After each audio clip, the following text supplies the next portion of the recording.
இன்றைய நாள் கர்த்தருடைய வார்த்தை ஏசாயா புத்தகம் 43 அதிகாரம் 19 இதோ நான் புதிய காரியத்தை செய்கிறேன், இப்பொழுதே அது தோன்றும், நீங்கள் அதை அறிவீர்களா?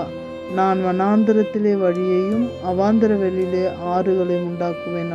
தேவ பிள்ளைகளே, இன்றைய நாளிலும் கர்த்தர் உங்கள் வாழ்க்கையில் செய்ய வேண்டிய ஒவ்வொரு புதிய காரியங்களையும் அவர் செய்ய வல்லவராய் இருக்கிறார். அதை நாம் விசுவாசிக்கிறவர்களாக இருக்கலாம். ஒருவேளை நீங்கள் வனாந்திரத்தில் போகிறதை போல இருக்கலாம்.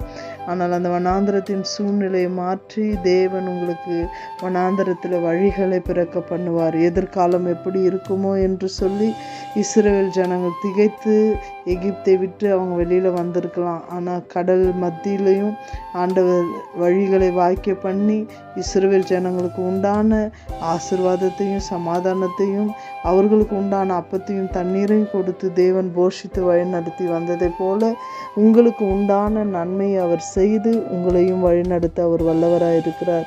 இந்த வார்த்தையை விசுவாசிக்கிற உங்களுடைய வாழ்க்கையில் கர்த்தர் புதிய காரியத்தை செய்ய வல்லவராக இருக்கிறார். அதை நாம் அறிந்து செயல்படும் பொழுது நாம் ஆசீர்வாதத்துக்குள்ளே போக முடியும். இன்றைய நாள் கர்த்தர் உங்களோடு கூட இந்த வார்த்தையை ஆசீர்வாதமாய் பேசியிருக்கிறார் என்பதை நான் விசுவாசிக்கிறேன். God bless you.